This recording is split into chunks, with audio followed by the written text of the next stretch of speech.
बिस्मिल्लाहिर्रहमानिर्रहीम अस्सलाम वालेकुम। आज आपके साथ आलू की तहारी की रेसिपी शेयर कर रही हूँ। एक चटपटी मज़ेदार रेसिपी है। बहुत लाइट होते हैं ये चावल। आप दोपहर के खाने में इसको इजीली बना सकते हैं, रात के खाने में इजीली बना सकते हैं और अपनी मर्ज़ी की चटनी और रायते के साथ आप सर्व कर सकते हैं। बहुत लोग इसको मसाला आलू वाले चावल कहते हैं, बहुत लोग इसको आलू का पुलाव कहते हैं या आलू वाले चावल कहते हैं। आप क्या कहते हैं आप मुझे कॉमेंट करके बताइएगा। वैसे मैं आपको यहाँ पर बता दूँ, इसके साथ मैंने बनाई थी टमाटर की हरी भरी चटनी।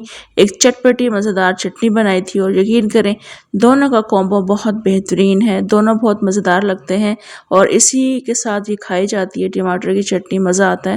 तो आपने इस रेसिपी को मुकम्मल देखना है क्योंकि दोनों रेसिपीज़ आपको दे रही हूँ। रेसिपीज़ अच्छी लगे आपने लाइक करना है। तो चलें बनाना शुरू करते हैं। सबसे पहले मैं यहाँ पर टमाटर की चटनी बनाऊंगी। हरी भरी चटनी है तो हम धनिया और पुदीना थोड़ा सा ज़्यादा लेंगे क्वांटिटी में। 3 टीस्पून मैंने ज़ीरा लिया है, साबुत ज़ीरा है और 4-5 हरी मिर्चें हैं और टमाटर आप देख लें बड़े बड़े हैं और 6-7 हैं और लहसुन के जवे आप देख लें। इसमें ज़्यादा लहसुन इसलिए ऐड किया जाता है कि लहसुन की खुशबू बहुत अच्छी आती है। नमक अपने हिसाब से आपने लेना है, कुटी हुई मिर्ची आपने अपने हिसाब से लेनी है और इनको हम अब ग्राइंडर जग में ऐड करेंगे। टमाटरों को मैं रफली काट लूँगी। धनिया पुदीना मैं एज इट इज़ इसमें शामिल कर दूँगी, लहसुन भी शामिल कर देंगे और हरी मिर्चें अगर आप काट कर शामिल करना चाहते हैं काट कर शामिल कर दें। नमक मिर्चें शामिल कर दें और टमाटरों को आप देख लें मैंने रफली काट लिया है। ये सब ऐड करके बिल्कुल थोड़े से पानी के साथ हम इसको फाइन ग्राइंड कर लेंगे।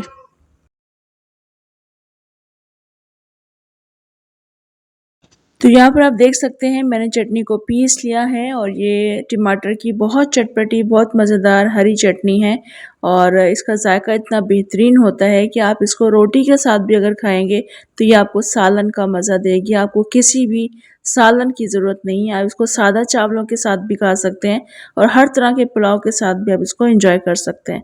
तो अब इसको रखते हैं फ़िलहाल फ्रिज में। यहाँ पर अब हम तहारी के लिए मसाला रेडी करेंगे। 1 कप तेल शामिल किया है पतीले में और 2-3 मैं दरमियाने साइज़ की प्याज को बारीक काट कर शामिल कर रही हूँ। साथ ही तमाम साबुत गरम मसाले ले लेंगे। 3 टीस्पून ज़ीरा है, बादियान के फूल हैं और कड़ी पत्ते भी शामिल कर रही हूँ। इन सबको डालकर हम अच्छे से मिक्स कर लेंगे। प्याज को हम हल्का सुनहरा कर लेंगे। तो इस तक आप देख सकते हैं प्याज हल्की सुनहरी हो गई है। उसके बाद टमाटर शामिल करेंगे। टमाटर आधा किलो थे और रफली काट कर शामिल किया है, मिक्स कर लेंगे। उसके बाद हम इसमें अदरक और लहसुन का पेस्ट शामिल करेंगे। 1 टेबल स्पून लहसुन का पेस्ट ऐड किया है, 2 टेबल स्पून अदरक का पेस्ट ऐड करके इसको मिक्स करेंगे। 1 से 2 मिनट के लिए इनको पकाएंगे। उसके बाद हम इसमें स्पाइसेस ऐड करेंगे। नमक यहाँ पर आपने चावल के हिसाब से ऐड करना है जितने चावल आप बना रहे हैं। मैं 6 कप चावल बना रही हूँ जो कि 1 किलो के बराबर होते हैं। उस हिसाब से मैं 5 टीस्पून इसमें नमक शामिल कर रही हूँ। साथ साथ इसमें पिसी हुई मिर्चें ऐड की हैं 2 टीस्पून और इसके अलावा पिसा हुआ धनिया शामिल कर रही हूँ 2 टीस्पून। हल्दी शामिल करेंगे 1 टीस्पून भर के। तहारी थोड़ी सी पीली होती है तो इसलिए आप इसमें हल्दी का ज़्यादा इस्तेमाल करेंगे। सब मिक्स कर लेंगे। मसाले चाहें तो आप यहाँ पर थोड़ा सा पानी डाल के इनको भून लें ताकि मसाले ना जलें। तो थोड़ा सा मैंने भी पानी ऐड करके इनको भून लिया है। टमाटर नरम हो गए हैं तो उसके बाद अब हम इसमें आलू शामिल करेंगे। क्वांटिटी आप पर डिपेंड करती है, कम ज़्यादा रख सकते हैं, मोटे साइज़ के भी रख सकते हैं और छोटे भी ऐड कर सकते हैं। तो आलू शामिल करने के बाद भून लिया है 3-4 मिनट के लिए। इनके एजेस थोड़े से ट्रांसपेरेंट होना शुरू हो जाएं तब तक हम इन्हें भूनेंगे। इसी दौरान टमाटर भी काफ़ी अच्छे मैश हो जाते हैं इसमें। अब यहाँ पर इसमें मैं थोड़ा सा धनिया और पुदीना ऐड कर रही हूँ कटा हुआ और थोड़ी सी हरी मिर्चें ऐड की हैं साबुत। तो अभी इनको अच्छे से मिक्स कर लें। 2-3 मिनट के लिए पकाएंगे और 1 गिलास पानी डालकर मैं इनको ढककर रख दूँगी आलू के गल जाने तक के लिए। धनिया और पुदीना मैंने यहाँ पर अपने तरीके से ऐड करके इसको बनाने की कोशिश की है तहारी को। आप स्किप कर सकते हैं। वैसे अगर आप ये शामिल करेंगे धनिया पुदीना तो यकीन करें तहारी का जायका मज़ीद बढ़ जाएगा। अभी आप देख सकते हैं आलू गल गए हैं। इस वक्त मैंने इनको ढक के रख दिया था। तो अभी हमने इसमें चावल के हिसाब से पानी शामिल करना है। 6 कप चावल है उस हिसाब से आप 7 या 8 कप पानी ऐड कर लीजिएगा। कम रहेगा तो वो बाद में भी ऐड किया जा सकता है। ढक कर रख देंगे। पानी के बॉयल आने का वेट करेंगे और जिस तक पानी में बॉयल आ जाएगा तो सोक किए हुए चावल शामिल कर देंगे। मेरे पास बासमती चावल हैं और 6 कप हैं और इनको मैंने तकरीबन आधे घंटे के लिए भिगो कर रखा था और अच्छे से इसको मैं यहाँ पर मिक्स कर रही हूँ। यहाँ पर चावल के लेवल से पानी 1 या 1.5 इंच ऊंचा होना चाहिए, जो कि बिल्कुल परफेक्ट है।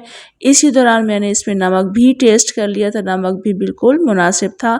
तो बस धीरे धीरे करके इसका तमाम पानी एवेपोरेट कर लेंगे। तो इस वक्त आप देख सकते हैं चावलों में पानी कम रह गया है, यानी इतना पानी है कि चावल आराम से 10 से 12 मिनट के लिए हम इसको कवर करके रख सकते हैं। तो बिल्कुल मध्यम आंच कर देंगे चूल्हे की और उसके बाद हम इसको कवर करके रख देंगे 10 से 12 मिनट के लिए। इस वक्त 10 से 12 मिनट हो चुके हैं। थोड़ा सा स्टीम निकलने के बाद हम इन चावलों को मिक्स करेंगे। आप देख सकते हैं माशाल्लाह खड़े खड़े और खिले खिले चावल हैं। ये बहुत टेस्टी आलू की तहारी बनी थी। आपने सेम रेसिपी से ट्राई करना है और जो चेंजेस मैंने की हैं, यानी धनिया और पुदीना मैंने ऐड किया था इसमें, वो भी ऐड करके देखिएगा, आपको आलू की तहारी का मज़ा आ जाएगा। और जो चटनी मैंने बनाई है इसके साथ टमाटर की चटनी, यकीन करें इसके मज़े को बहुत बहुत दुबाला कर देती है। तो आपने दोनों रेसिपीज़ सेम तरीके से बनानी है, इंशाल्लाह आपको दोनों रेसिपीज़ बहुत पसंद आएंगी।